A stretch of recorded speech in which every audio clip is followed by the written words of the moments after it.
Olá, boa noite. Veja no Brasil TV desta terça-feira, dia 14 de setembro. Uma nova pesquisa do IBGE mostra uma recuperação do setor de serviços. Por outro lado, ninguém está aguentando a alta dos preços dos alimentos. Uma força-tarefa começa a agir contra focos de incêndio em Minas Gerais. 7 pessoas morrem na queda de um avião em Piracicaba. Um casal portador de uma pistola com mira laser tenta esconder a bolsa atrás desse cachorrinho inofensivo. Mas não deu certo, não. Uma capela que é patrimônio histórico nacional é interditada pelos bombeiros em Caeté. E o poder da solidariedade. Mulheres que vivem em condições precárias recebem ajuda de um projeto social e ganham uma nova casa. É agora no Brasil TV.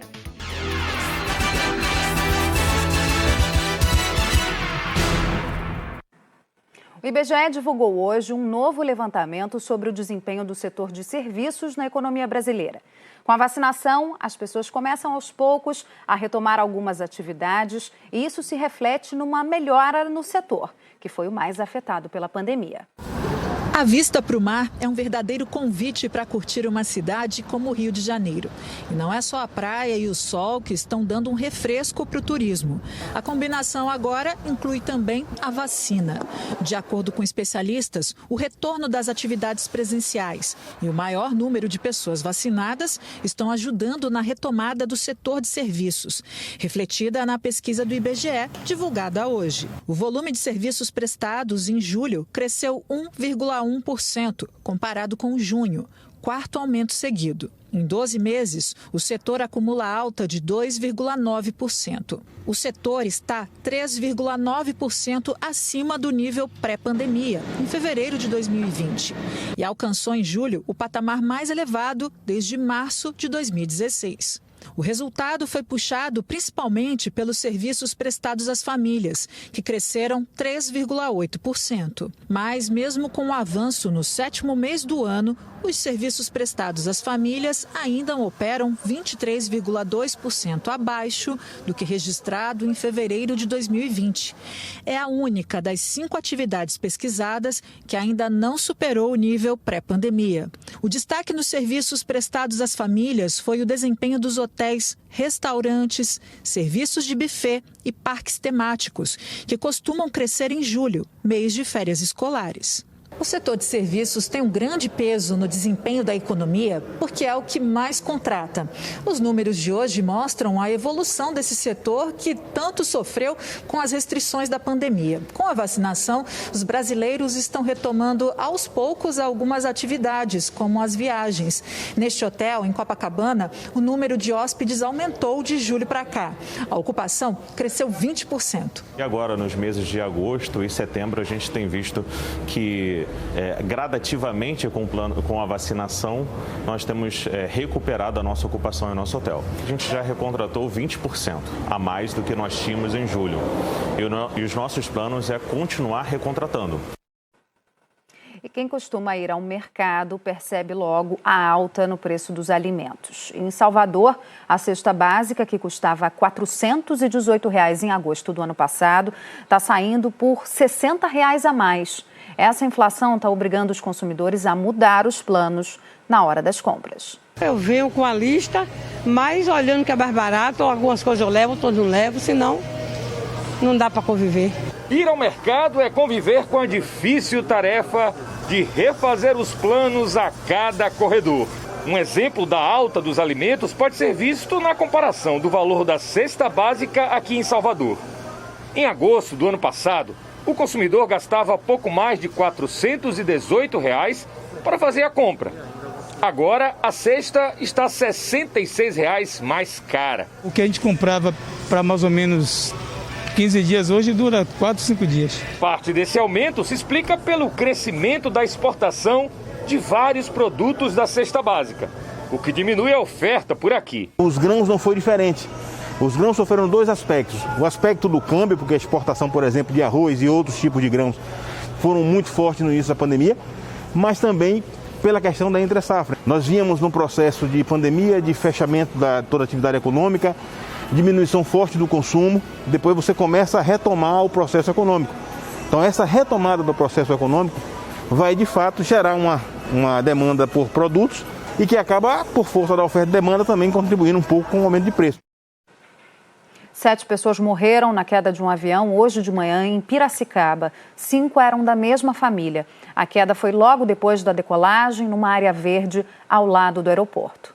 8h41 da manhã desta terça-feira. Essas imagens de um circuito de segurança mostram o momento em que o avião bate no morro. Na sequência, é possível ver a explosão. O combustível se espalhou por uma área com plantação de eucaliptos, que ficou incendiada. O avião King Air 250, que seguia com destino ao Pará, caiu 15 segundos depois de decolar do aeroporto municipal de Piracicaba. No avião estavam o empresário Celso Silveira Melo Filho, de 73 anos, a mulher dele, Maria Luísa Meneghel, e os filhos do casal, Celso, Fernando e Camila. Além dos passageiros, o piloto Celso Elias Carlone e o copiloto Giovanni Gulo também morreram no acidente. Celso Silveira Melo Filho era acionista da Raízen, uma das principais empresas do ramo sucro-alcooleiro do país. Em nota, a empresa confirmou a morte do empresário e família.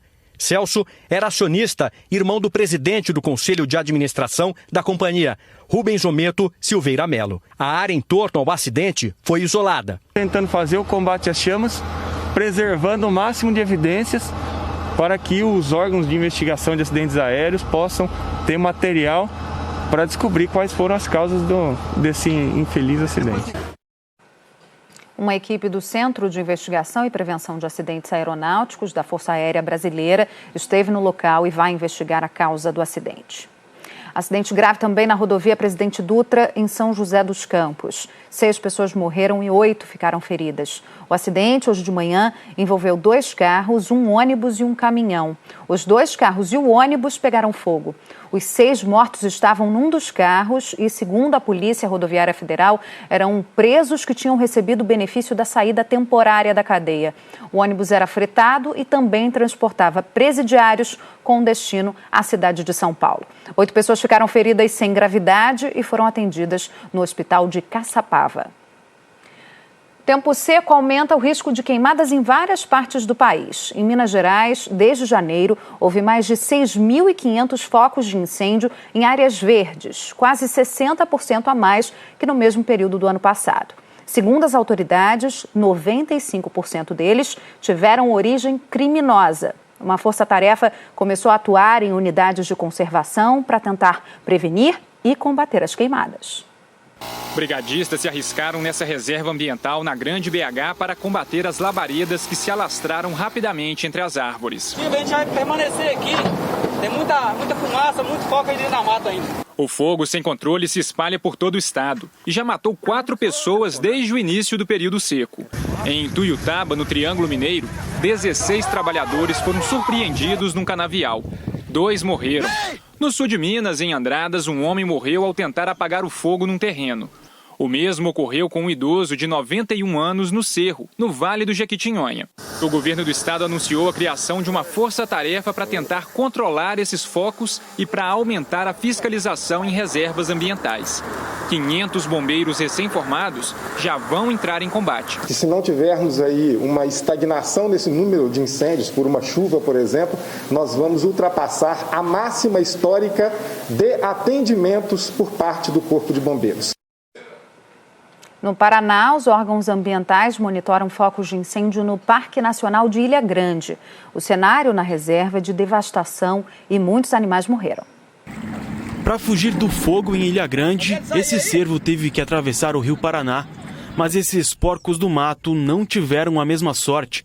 Só nesse ponto, mais de 30 animais morreram queimados. Foi do barco do Osmar que o irmão dele fez outro registro impressionante.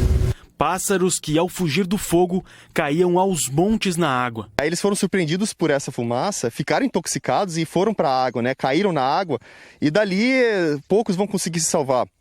Vão morrer afogados, vão morrer intoxicados. E foi o terceiro incêndio no Parque Nacional de Ilha Grande em menos de 2 meses. O fogo foi controlado no sábado, mas um novo foco está sendo monitorado. O Parque Nacional de Ilha Grande é uma área de preservação ambiental com 78 mil hectares. A reserva fica entre os estados do Paraná e Mato Grosso do Sul e abriga mais de 80 espécies ameaçadas de extinção. É o terceiro ano seguido de incêndios de grandes proporções em Ilha Grande. No Ceará, o governo federal reconheceu a situação de emergência em mais 3 cidades por causa da estiagem. Agora, Cascavel, Independência e Santa Quitéria se juntam a outros 20 municípios que já estavam nessa lista. Por causa da situação de emergência, as prefeituras podem pedir recursos ao Ministério do Desenvolvimento Regional para ações de socorro, assistência social, serviços essenciais e recuperação de infraestrutura. Em Mato Grosso, sucessivos períodos de estiagem e queimadas nos últimos 4 anos agravaram a situação no Pantanal, na região de Barão do Melgaço. Metade de uma área que era coberta por água agora está seca. E esse caso foi parar na Justiça. Nos últimos anos, o Pantanal sofreu com períodos de estiagem mais severos, queimadas e chuvas em menor quantidade. Isso afetou o que os especialistas chamam de pulso das águas. Nós estamos num ponto da Bahia que costumava ter muita água, mesmo durante essa época do ano de falta de chuvas. Mas o que a gente vê hoje é que o lugar se transformou numa área de pastagem. Onde o verde está mais escuro, a gente deveria estar vendo o espelho d'água. Só que em 4 anos, a área coberta por água foi reduzida a menos da metade nessa época do ano. Caiu de mais de 6 mil hectares para menos de 2.600. Por isso, em julho, o Juizado Ambiental atendeu a um pedido do Ministério Público e determinou que o governo do estado apresentasse em até 20 dias um plano de recuperação das baías de Chacororé e Ciá Mariana, em Barão de Melgaço. Uma vistoria no local foi uma das etapas do processo. É um cenário que merece atenção permanente. Então, assim, conseguimos identificar já algumas questões que, por certos técnicos, tanto do governo quanto do Ministério Público, terão condições de propor essas soluções dentro do processo. Técnicos da Secretaria Estadual de Meio Ambiente já mapearam a região e apontaram os locais onde o governo pode atuar para amenizar a crise hídrica das bacias. Será necessária a realização de obras. O governador Mauro Mendes, que percorreu canais a pé, viu de perto o que está acontecendo. Depois ele ainda sobrevoou a Bahia de helicóptero. Nós vamos desobstruir corichos, nós vamos pensar soluções técnicas que garantam a perenidade dessas importantes lagoas, esses ecossistemas, né, com intervenções que não é aqui nesse momento que nós vamos decidir. Nós estamos olhando para que depois, numa discussão mais técnica, venham as soluções definitivas para ser implementada no curto, médio e longo prazo. Com calor forte em algumas regiões, apesar do inverno, o consumo de energia acaba aumentando e pode comprometer o orçamento, né? Mas o repórter Felipe Guedes mostra que algumas medidas simples podem ajudar nessa economia doméstica. Aí vão algumas dicas para economizar na conta. Primeiro, entre o ventilador e o ar-condicionado não tem dúvida. Ventilador gasta menos energia e, claro, é mais barato. Por mês, um ventilador ligado 8 horas por dia pode custar R$ 29,14. O ar-condicionado, R$ 93,82. Agora, se você estiver disposto a gastar mais para aliviar o calor, o ar-condicionado deve ser instalado num lugar com boa circulação de ar. E tem que fechar as portas e janelas para evitar a entrada do ar quente. E não dá para esquecer, quando sair do ambiente, tem que desligar tudo. Na hora do banho, tem que ser rápido. Quanto mais frio, melhor. Espanta o calor e diminui o consumo. Sem contar que economiza água, né? Ainda mais neste período seco. O chuveiro na posição verão pode reduzir o gasto de energia em até 30%. Se a resistência queimar, nada de gambiarra. Isso é perigoso e aumenta a conta de luz. Por fim, a cozinha. Sabe aquela história de abrir a geladeira e pensar? Esquece. Cada vez que a gente faz isso, o ar frio escapa e o motor trabalha mais. Então primeiro pense e depois abra a geladeira. A conta já vai vir mais cara com a bandeira tarifária de escassez hídrica, então não dá para bobear. Um ladrão assaltou um posto de gasolina no Paraná, mas aí se atrapalhou com a arma e acabou atirando nele mesmo. Imagens da câmera de segurança registraram esse assalto. O homem de verde na parte superior aí do vídeo é o bandido armado. Ele sacode a arma para ameaçar os funcionários do posto, mas acaba disparando contra si mesmo. O ladrão foi atingido no pescoço e morreu. E a polícia prendeu um casal que portava uma pistola com mira laser em São Paulo. O casal foi abordado porque os policiais descobriram que o carro era roubado. A mulher tentou esconder a bolsa atrás de um cachorrinho, esse pequeno Yorkshire. Mas os agentes fizeram apreensão e encontraram, além da pistola, munição, celulares, joias e cerca de $1.000. A polícia vai investigar a origem desses materiais. Para tentar evitar roubos e depredação, a Prefeitura de Jundiaí, em São Paulo, está instalando um circuito de câmeras de segurança dentro dos ônibus. As imagens registram o momento em que o homem entra no ônibus e agride violentamente o motorista com socos. Com a confusão, os demais passageiros tentam separar a briga. Nesta outra imagem, 2 adolescentes colocam fogo em um cinto de segurança no assento destinado aos cadeirantes. Em seguida, eles começam a brigar e agredir o motorista. Neste outro flagrante, um ônibus é atingido por uma pedra de fora para dentro. Uma passageira ficou ferida. Os casos foram registrados pelas câmeras de monitoramento instaladas dentro dos ônibus do transporte público de Jundiaí. Cada veículo tem 4 câmeras instaladas. Segundo o diretor de transportes, muitos dos casos foram identificados com o auxílio do monitoramento. Foram vários casos identificados e encaminhados ao plantão policial, no caso a Guarda Municipal, a Polícia Militar e a Polícia Civil, dando toda a cobertura e nas soluções dos casos. Para a dona Nair, os equipamentos garantem mais segurança nas viagens. A gente entra no ônibus já sabendo que está seguro, né? Porque tem câmera, que está mostrando, tá vendo, né? Então a gente fica mais seguro. No Rio de Janeiro, a Polícia Civil prendeu suspeitos de um golpe no setor imobiliário. A quadrilha oferecia imóveis e terrenos por preços abaixo do mercado.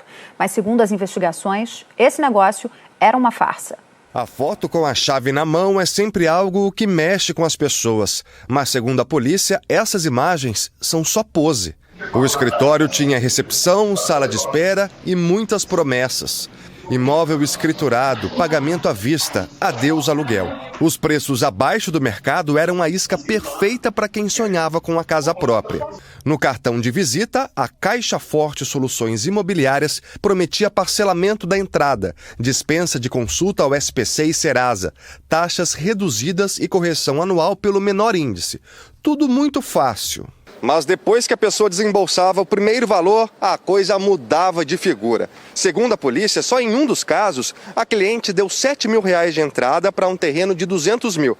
Mas ao invés do terreno, ela só recebeu desculpas esfarrapadas. Ela estava no escritório buscando informações no momento em que a polícia chegou e prendeu em flagrante 3 pessoas que estavam lá dando golpe. E elas ainda se apresentavam com nomes falsos. Elas disseram que com 15 dias depois, elas me ligaram para mim assinar o papel lá. Só que eu esperei, elas me ligaram, Dias depois eu fui lá e falei com elas que não queria mais esse consórcio, a cooperativa no caso.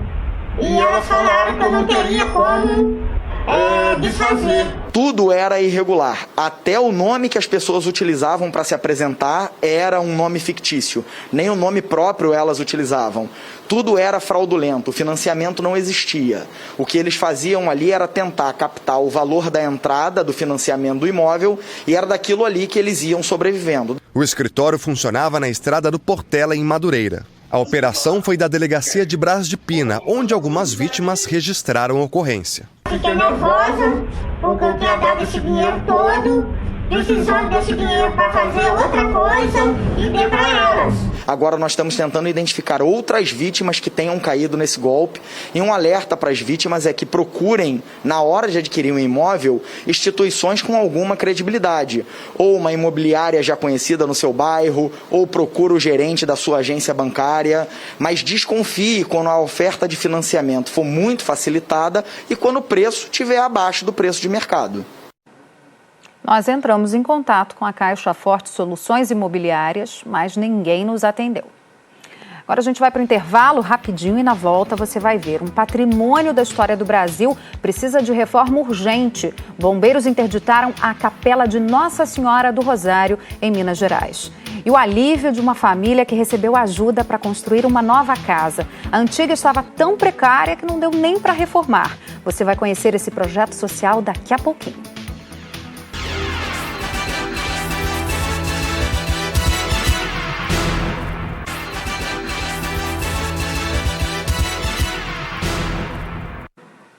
A Capela de Nossa Senhora do Rosário foi interditada hoje em Caeté, na região metropolitana de Belo Horizonte. Essa igreja é um patrimônio histórico nacional e precisa de obras de conservação. Os bombeiros foram chamados para avaliar o risco para turistas e vizinhos da igrejinha e viram que o Muro dos Fundos está um perigo danado. A vistoria foi uma exigência do Ministério Público, que atendeu ao pedido de socorro da população da cidadezinha de Caeté, na Grande BH. Tem que ter uma intervenção agora, logo, porque as chuvas vão chegar e vai só piorar.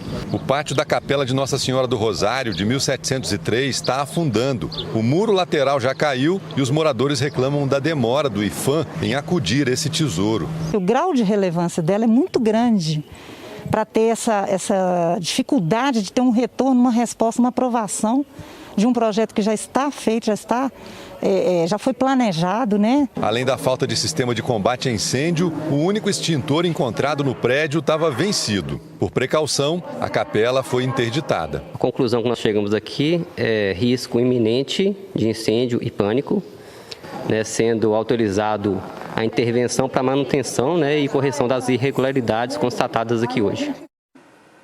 O Instituto do Patrimônio Histórico e Artístico Nacional, o IPHAN, responsável pelas restaurações, disse que vai fazer uma nova vistoria na capela. A Arquidiocese de Belo Horizonte afirmou que as obras no local são planejadas de modo compartilhado e que projetos de reforma já foram encaminhados ao IPHAN. Segundo a Arquidiocese, as obras vão começar assim que os projetos forem aprovados. E a gente encerra o Brasil TV de hoje com uma iniciativa inspiradora. Veja o que a solidariedade é capaz de fazer. No Rio de Janeiro, o projeto Genolar ajuda a reformar a casa de mulheres que moram em situação muito precária. A reportagem é do Alexandre Henderson. Dona Edneia, de 65 anos, é faxineira. Se tem algo que ela nunca recusou na vida, foi trabalho. 8 anos de idade. Nunca recusei serviço. Se aparecer, eu vou. A casa onde a família morava aqui em Santa Cruz está nessas condições. Quando a ONG chegou aqui, esse era o cenário. Essa casa totalmente sem alicerce, essa casa caindo, essa parede tombando para frente. Fios expostos. Muito quente, abafado, que a gente não conseguia nem dormir direito. Molha tudo dentro de casa. Uma família vivendo em condições de insalubridade e perigo, não por opção, mas por necessidade. Eu não esquento a cabeça não, eu olhava para o céu, conversava com Deus, em silêncio, chorava e entregava a minha situação na mão do Senhor, né? Só que em novembro do ano passado, a sorte chegou à vida de Dona Edneia. A Andréia, que é vizinha da família, levou o caso às mulheres da ONG Atos e Atitudes. Foi aí que o projeto Genolar entrou em cena. É uma coisa que traz muita tristeza a gente ver em pleno século XXI uma pessoa viver nessas condições com a sua família. Essa casa vai ser demolida porque ela é condenada. Nós não tivemos condição de aproveitar nada dessa casa. Agora nós estamos reerguendo essa nova casa para ela. E quando a gente se une, quando a gente une forças, a gente consegue mudar histórias. Em 6 anos de projeto, 11 famílias em situação de extrema pobreza foram beneficiadas. As voluntárias tocam a iniciativa na garra. A luta dessas mulheres é pela dignidade de moradia de quem não tem de onde tirar recursos para mudar a vida. Nós temos bazar. E a gente precisa de doações de roupa. A pessoa pode doar dinheiro, né? Ou móveis e utensílios. Material de construção? Material de construção. Daqui a 3 semanas, o lar da Dona Edneia estará prontinho. Achava que eu nunca ia conseguir.